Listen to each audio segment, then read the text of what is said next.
So, carbon capture and storage, it's one of the biggest tools we've got in the fight against climate change. The idea is simple. We capture CO2 and we lock it away deep, deep underground. But that brings up a huge question, right? How do we know it's actually going to stay there? Well, let's find out. I mean, this is really the question at the heart of every single carbon storage project. We can't just stick it in the ground, cross our fingers, and hope for the best. We absolutely need a way to keep an eye on that CO2 and be sure it's secure for, well, basically forever.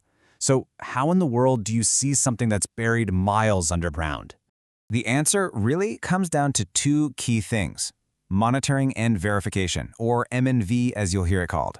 This is the super high-tech science of keeping that CO2 under constant surveillance. It's what gives us the confidence that this can be a real, workable solution. To see how this all works, let's start with the industry's gold standard. This is the technology that's been our eyes and ears underground for decades now. You can almost think of it like giving the Earth a regular checkup. The workhorse technology here is called a time-lapse seismic survey. And honestly, the best way to think about it is like an ultrasound for the planet. We send sound waves deep into the Earth, and then we listen very carefully for the echoes that bounce back. And what that does is it gives us this incredibly detailed map of what the underground landscape looks like. The whole process is actually pretty straightforward. First, you take a before picture, a baseline map of the reservoir before anything happens. Then, you start injecting the CO2. A few years go by, and you come back and take an after picture. You just compare the two, and you can see exactly where that plume of CO2 has moved. It works because the CO2 actually changes how the sound waves travel, so it shows up as a new shape on our map. It's like a time-lapse photo of the Earth's guts. And look, this isn't just some theory cooked up in a lab. This has been proven in the real world, and for a long time. The Sleipner Project over in Norway is really the poster child for this technology. Get this. They have been successfully tracking CO2 underground using this method since 1996. 1996? That is nearly 3 decades of real-world data showing that this stuff works.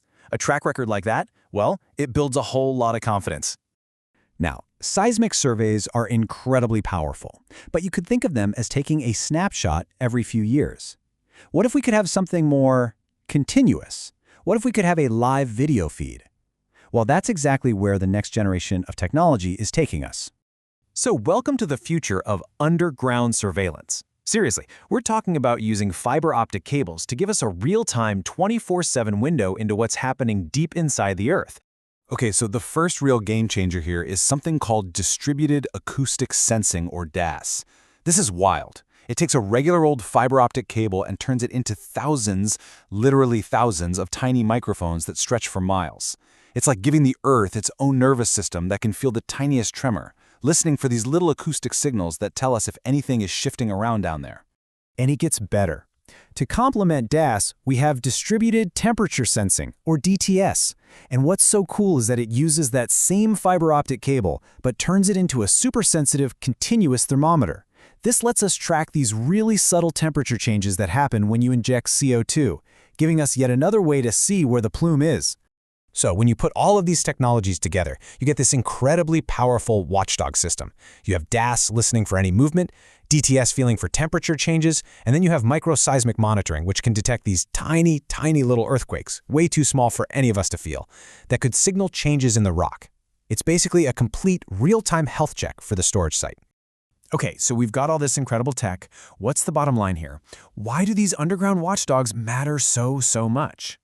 Well, the core mission is actually very simple. We have to keep the CO2 locked away safely and permanently. This isn't just some science experiment, right? This is about building a secure, long-term climate solution that we can all count on. This robust monitoring and verification is just non-negotiable for 3 big reasons. 1, it gives us the hard data we need to guarantee safety. 2, it proves to regulators that these projects are meeting super strict standards. And 3, and this might be the most important one, it builds public trust. People need to know for sure that we are keeping a very close eye on these projects. And you hear it from all the experts. Effective M&V isn't a nice-to-have. It's not just an add-on feature. It is the absolute bedrock of any serious carbon storage project, period. You know, for decades, the world deep beneath our feet was a total mystery. But now, with these incredible new technologies, we're getting a real-time view. We are literally making the invisible visible. So the big question now is, with this newfound clarity, can we finally and confidently turn these vast underground spaces into the secure climate solutions we so desperately need?